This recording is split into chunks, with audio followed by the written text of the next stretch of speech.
ప్రియమైన సహోదరి సహోదరులకు ప్రభువు పేరిట వందనాలు. మీకు మీ కుటుంబానికి యేసుక్రీస్తు యొద్ద నుండి దీవెనలు ఆశీర్వాదములు మెండుగా కలుగునుగాక. మీ ప్రార్థన అవసరతలు మాకు తెలియజేయండి. తప్పక మీ కొరకు ప్రార్థన చేస్తాము. అలాగే సంఘమంతటితో కూడా ప్రార్థన చేయిస్తాము. కట్టబడవలసినటువంటి మందిరం కొరకు ప్రార్థన చేయండి. అలాగే హైదరాబాద్లో కొనాలి అనుకుంటున్నటువంటి స్థలము కొరకు కూడా ప్రార్థన చేయండి. దేవుడు మిమ్మల్ని ప్రేరేపిస్తే మీ వంతు సహాయ సహకారాలు అందించండి. ఈరోజు యేసుక్రీస్తు యొద్ద నుండి మీకు బంగారు మాట, దేవుని వాగ్దానము. 2వ తెస్సలోనీయులకు రాసిన పత్రిక 2వ అధ్యాయము 13వ వచనము. ప్రభువు వలన ప్రేమింపబడిన సహోదరులారా, ఆత్మ మిమ్మును పరిశుద్ధపరచుట వలనను మీరు సత్యమును నమ్ముట వలనను రక్షణ పొందుటకు దేవుడు ఆది నుండి మిమ్మును ఏర్పరచుకొనెను. ఈ లోకంలో ప్రేమకు కరువైన వారు చాలామంది ఉన్నారు. భర్త ప్రేమ లేక, భార్య ప్రేమ లేక, తల్లిదండ్రుల ప్రేమ లేక, కుటుంబ సభ్యుల ప్రేమ లేక చాలామంది బాధపడుతున్నారు. అటువంటి వారిలో నువ్వు కూడా ఉన్నావు. వింటున్న ప్రియ సహోదరి సహోదరులారా, మనుషులు నిన్ను ప్రేమించట్లేదని ఎంతకాలం నువ్వు కృంగిపోతావు? మనుషులు నిన్ను గౌరవించట్లేదని ఎంతకాలం నువ్వు బాధపడుతూ ఉంటావు? మనుషులు నిన్ను ప్రేమించినా ప్రేమించకపోయినా ప్రభువు నిన్ను ప్రేమిస్తున్నాడు. ప్రభువు నిన్ను ప్రేమిస్తున్నాడు కాబట్టి నువ్వు నిజముగా ధన్యుడివి, నిజముగా ధన్యురాలివి. ప్రభువు ప్రేమనే పొందుకున్నటువంటి నీవు నిజముగా ధన్యుడివి, ధన్యురాలివి. ఈ లోకంలో మనుషుల ప్రేమ శాశ్వతము కాదు. ఈ లోకంలో స్నేహితుల ప్రేమ శాశ్వతము కాదు. ఈ లోకంలో కుటుంబ సభ్యుల ప్రేమ శాశ్వతము కాదు. ఈ లోకంలో ఎవ్వరి ప్రేమైనా కూడా శాశ్వతము కాదు. కానీ ఒక్క ప్రభు అయిన యేసుక్రీస్తు ప్రేమ మాత్రము శాశ్వతము. ఆ ప్రభువే నిన్ను ప్రేమిస్తున్నాడని ఇక్కడ వాక్యం తెలియజేస్తోంది. కాబట్టి ప్రియ సహోదరి సహోదరులారా, ప్రేమిస్తున్నటువంటి దేవుణ్ణి నువ్వు కూడా ప్రేమించాలి. గౌరవిస్తున్నటువంటి దేవుణ్ణి నువ్వు కూడా గౌరవించాలి. దేవుడికి నీ మీద ప్రేమ ఉంది, నీకు కూడా దేవుడి మీద ప్రేమ ఉండాలి. దేవుడు నిన్ను గౌరవిస్తున్నాడు, నువ్వు కూడా దేవుణ్ణి గౌరవించాలి. దేవుడు ఆయన ఆత్మ వలన నిన్ను పరిశుద్ధపరుస్తున్నాడు. ఆయన ఆత్మ వలన నిన్ను పరిశుద్ధపరుస్తున్నాడు కాబట్టి నువ్వు ఆ పరిశుద్ధతను పొందుకోవాలి. ఈ రోజుల్లో నీ కొరకు పట్టించుకునే వారు ఎవరైనా ఉన్నారా? నిన్ను గుర్తెరిగిన వారు ఎవరైనా ఉన్నారా? ఎవరు గుర్తెరిగినా గుర్తెరగకపోయినా ప్రభువు నిన్ను పట్టించుకొని ఆయన ఆత్మను నీకు దయచేసి ఆ ఆత్మ వలన నీకు శుద్ధి కలుగజేస్తున్నాడు, పరిశుద్ధపరుస్తూ ఉన్నాడు దేవుడు నిన్ను. అవునా కాదా? ఎన్నెన్నిసార్లు దేవుడు నిన్ను అపవిత్రమైన ఆలోచనల నుంచి బయటకు తీసుకురాలేదు? ఎన్నెన్నిసార్లు ప్రభువు నిన్ను లోకము గోతిలో నిన్ను తోసివేసినప్పుడు దేవుడు తన చెయ్యినిచ్చి నీ చెయ్యి పట్టుకొని బయటికి దేవుడు నిన్ను తీసుకురాలేదు? ఎన్నెన్నోసార్లు దేవుడు నిన్ను ఆయన ఆత్మ ద్వారా బయటికి తీసుకొస్తూ ఉన్నాడు. ఎక్కడ నువ్వు చిక్కుబడతావోనని, ఎక్కడ నువ్వు ఉచ్చులో పడతావోనని దేవుడు ఆయన ఆత్మను నీకు ఇచ్చాడు. ఆ ఆత్మ వలన నువ్వు చక్కగా జీవిస్తున్నావు, ఆనందంగా జీవిస్తున్నావు, సంతోషంగా జీవిస్తున్నావు, పరిశుద్ధంగా జీవిస్తున్నావు, నలుగురిలో గౌరవ మర్యాదలు పొందుకుంటున్నావు, నలుగురిలో విలువ కలిగిన జీవితము జీవిస్తూ ఉన్నావు. దేవుడు నిన్ను ప్రేమిస్తున్నాడు. ఆయన ఆత్మను దేవుడు నీకు ఇచ్చాడు. నిజమో ఇది? మీరు సత్యమును నమ్ముట వలన రక్షణ పొందుటకు దేవుడు ఆది నుండి మనలను ఏర్పరచుకున్నాడు. అవును, అది ఈనాడు జరిగినది కాదు, ఇది ఏనాడో జరిగినది. ఏనాడు జరిగినది? ఏనాడు ఆది నుండే జరుగుతూ వస్తున్నది. ఎందుకు? రక్షించుట కొరకు. ఎవరిని రక్షించుట కొరకు? ప్రభువు నిన్నే రక్షించుట కొరకు ఆది నుండి నిన్ను ఏర్పరచుకున్నాడు. ఈరోజు మనుషులు నిన్ను గుర్తించడం లేదు. ఈరోజు మనుషులు నీకు గౌరవం ఇవ్వడం లేదు. ఈరోజు మనుషులు నిన్ను లెక్క చేయడం లేదు. కానీ దేవుడు నిన్ను రక్షించాడు ఆదిలోనే. దేవుడు నిన్ను ప్రేమించాడు ఆదిలోనే. దేవుడు నిన్ను హెచ్చించబోతున్నాడు ఈ రోజుల్లోనే. హల్లెలూయా! ప్రభు రక్షణ పొందుకున్న వాడికంటే ధన్యుడెవడు? ప్రభు ఆత్మను పొందుకున్న వాడికంటే ధన్యుడెవడు? ప్రభు కృపను పొందుకున్న వాడికంటే ధన్యుడెవడు? ప్రభువుని నమ్ముట కంటే శ్రేష్టమైన కార్యము మరొకటేముంది? ప్రభువుని నమ్మి, ప్రభువుని విశ్వసించి, ప్రభువు చెయ్యి పట్టుకొని ఆయనతో పాటు ముందుకు సాగటము కంటే గొప్ప విషయం ఏముంది? నిన్ను శోధనలలో పడకుండా చేసేది దేవుని ఆత్మ కాదా? నిన్ను మంచి సత్యమైన మార్గంలో నడిపించేది దేవుని ఆత్మ కాదా? నిన్ను పరిశుద్ధమైన జీవితము జీవింపజేస్తుంది దేవుని ఆత్మ కాదా? నిన్ను ఎక్కడ కూడా చిక్కులో పడకుండా కాపాడుతోంది దేవుని ఆత్మ కాదా? ప్రభువు నీ పక్షాన ఉన్నాడు. ప్రభు పక్షాన నువ్వు ఉండాలి. ప్రభువుకి నువ్వు ఎంత లోబడి జీవిస్తావో ప్రభువు అంతగా నిన్ను ప్రేమిస్తాడు, అంతగా నిన్ను గౌరవిస్తాడు. ప్రియ సహోదరి సహోదరులారా, ప్రభువు వలన ప్రేమింపబడిన మీరు నిజముగా ధన్యులు, నిజముగా ధన్యురాళ్ళు. కొలస్సీలకు రాసిన పత్రిక 3వ అధ్యాయము 12వ వచనం ఒక్కసారి చూసినట్లయితే, కాగా దేవుని చేత ఏర్పరచబడిన వారు పరిశుద్ధులను ప్రియులునైన వారికి తగునట్లు మీరు జాలి మనస్సు, దయాలుత్వము, వినయము, సాత్వికము, దీర్ఘశాంతమును ధరించుకొనుడి. హల్లెలూయా. ఇవి మనలో కనిపించాల్సినటువంటి లక్షణాలు. ఎందుకంటే దేవుని చేత ఏర్పరచబడిన వారము కదా, దేవుడి చేత ప్రేమించబడుతున్న వారిమి కదా, దేవునికి మనము ప్రియులము కదా. ప్రియులలో కనిపించాల్సింది ఏంటి? జాలిగల్ల మనస్సు. ఉందా నీకు జాలిగల్ల మనస్సు? నీ కుటుంబంలో వారి మీద నువ్వు జాలి పడుతూ ఉన్నావా? రోడ్డున పోయే అనాథలు నీకు కనిపించినప్పుడు వారి మీద జాలి చూపుతున్నావా? దిక్కులేని వారికి నువ్వు జాలి చూపుతున్నావా? దయ చూపుతూ ఉన్నావా? దయాలుత్వము మనలో కనిపించాలి. దయ చూపుతున్నావా? నీ కుటుంబం మీద నీకు దయ ఉండాలి. అనాథల మీద, పేద బిడ్డల మీద, విధవరాండ్ర మీద, దిక్కులేని వారి మీద దయ ఉండాలి. వినయము కూడా ఉండాలి.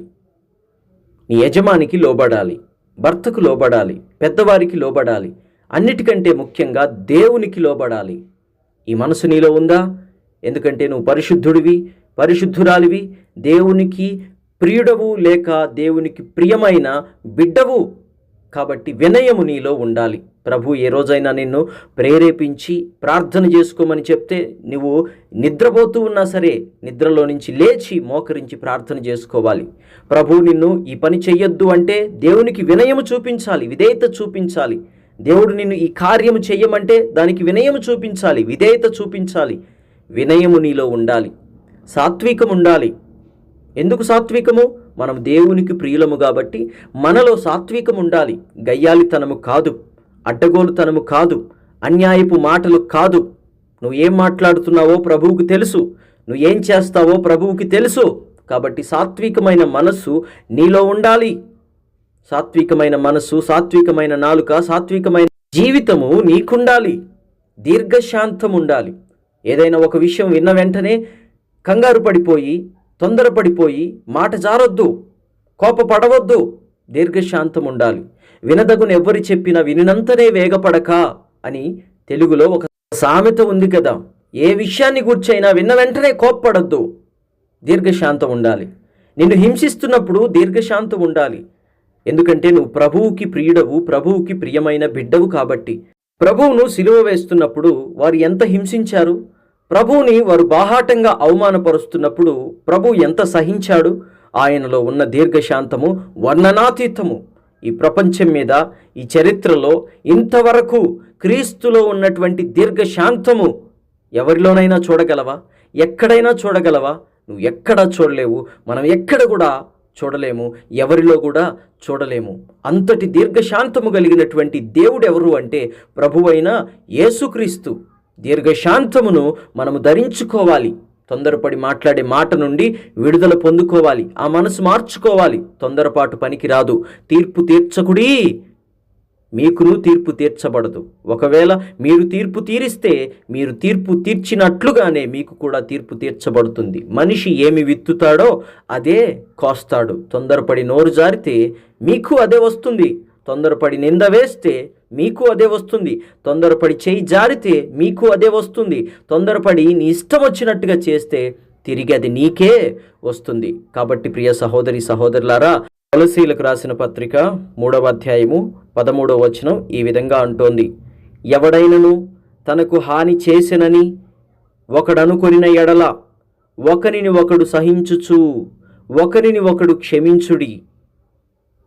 ప్రభువు మిమ్మును క్షమించిన లాగున మీరును క్షమించుడి. హల్లెలూయా. ప్రభువు మనల్ని ఏ విధంగా క్షమిస్తున్నాడు? ప్రభు నిన్ను ఏ విధంగా క్షమించాడు? ప్రభు నిన్ను ఏ విధంగా క్షమించాడో నీకు తెలీదా? ప్రభు నిన్ను ఏ విధంగా మన్నించాడో నీకు తెలీదా? మరి ఇతరులను నువ్వు క్షమించలేవా? ఇతరులను నువ్వు మన్నించలేవా? మన్నించలేకపోతే ఎలా? క్షమించలేకపోతే ఎలా? నువ్వు ఎంతమందికి హాని చేయలేదు? నువ్వు ఎంతమందికి కీడు చేయలేదు? నువ్వు ఎంతమంది పట్ల వివక్ష చూపించలేదు? మరి ఈరోజు నీకు ఎవరో హాని చేస్తున్నారని అనుకుంటూ వారిని క్షమించలేకపోతున్నావు, సహించలేకపోతున్నావు. ప్రభు అలా చేయలేదు కదా. ప్రభు దీర్ఘశాంతం చూపించాడు. ఎవరినైనా ప్రభు క్షమించాడు. సిలువ వేసిన వారిని, అవమానపరిచిన వారిని, నిందలు వేసిన వారిని, తాగుబోతువు అన్నవారిని, తిండుబోతువు అన్నవారిని ప్రభు క్షమించలేదా? అందరినీ ప్రభు క్షమించాడు. మరి నీ కుటుంబంలో నువ్వు నీ భార్యని క్షమించలేకపోతే ఎలా? నీ భర్తని క్షమించలేకపోతే ఎలా? నీ బిడ్డలనే నువ్వు క్షమించలేకపోతే ఎలా? నీ తోటి సహోదరులను క్షమించలేకపోతే ఎలా? మందిరంలో ఉన్నటువంటి సహోదరులతో నీకు సమాధానము లేకపోతే ఎలా? దైవ సేవకునితో నీకు సమాధానం లేకపోతే ఎలా? ప్రభు ఏ విధముగా నిన్ను క్షమించాడో మనము కూడా అదే విధముగా క్షమించవలసిన వారమై ఉన్నాము. అవును అన్నవారు నాతో పాటు కలిసి ప్రార్థనలో ఏకీభవించండి. ప్రార్థన.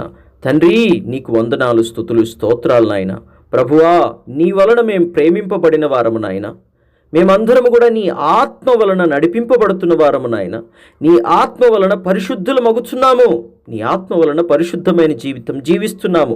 మేము సత్యమును నమ్ముట వలన రక్షణ పొందుచున్నాము ప్రభువా నాయన. నిన్ను నమ్ముట వలన రక్షణ పొందుచున్నాము. ఆ రక్షణ మాకు ఎలా వచ్చింది? నువ్వు ఇచ్చిన క్షమాపణ ద్వారా వచ్చింది. ఆదిలోనే మమ్మను నువ్వు ఏర్పరచుకున్నావు కాబట్టి మేము రక్షించబడ్డాం, క్షమించబడ్డాం. కాబట్టి నాయన, మాలో కూడా నీలాంటి రూపము కనిపించాలి ప్రభువా. జాలిగల్ల మనస్సు, దయాలుత్వము, వినయము, సాత్వికము, దీర్ఘశాంతము మేము ధరించుకోవాలి ప్రభువా. ఎవడైనా మాకు హాని చేస్తున్నా, ఎవడైనా మాకు కీడు చేస్తున్నా సహించాలి, క్షమించి వదిలేయాలి ప్రభువా. ఈరోజు కుటుంబాలలో భార్యని క్షమించలేకపోతున్నారు, భర్తను క్షమించలేకపోతున్నారు, పెద్దవారిని క్షమించలేకపోతున్నారు, పిల్లలను క్షమించలేకపోతున్నారు. నాయనా, అది నీకు ఇష్టము కాదు. కాబట్టి నాయన, ఈ క్షణమే మేము ఎవరిని క్షమించలేకపోతున్నామో వారిని క్షమిస్తున్నాము తండ్రి. ప్రభువా, అందరినీ క్షమిస్తున్నాము నాయన. ఎందుకంటే నీ క్షమాపణ మేము పొందుకున్నాం. నీ వలే మేము కూడా ఇతరులను క్షమించాలి ప్రభువా. ఇతరులను క్షమిస్తున్నాము. ఇప్పుడు మా హృదయాలు చాలా ప్రశాంతంగా ఉన్నాయి, చాలా నెమ్మదిగా ఉన్నాయి అని ఎవరెవరైతే ప్రార్థన చేస్తూ ఈ ప్రార్థనలు ఏకీభవించి ఉన్నారో తండ్రి, వారందరినీ కూడా ఆశీర్వదించి దీవించండి. ప్రతిదినం ఈ వాగ్దానాలు వింటున్న ప్రతి బిడ్డని, వారి కుటుంబాన్ని, అలాగే ఈ పరిచర్యను ప్రేమిస్తూ, ఈ దీనదాసుని ప్రేమిస్తూ నాయన, ఈ దీనదాసుడి చేస్తున్న నీ పరిచర్యను నాయన బలపరుస్తున్న వారిని ఆశీర్వదించి దీవించమని, మీ కృపలో, దయలో, కనికరములో వారిని భద్రపరచుమని యేసుక్రీస్తు శ్రేష్టమైన నామములో ప్రార్థిస్తూ ఉన్నాము తండ్రి. ఆమేన్.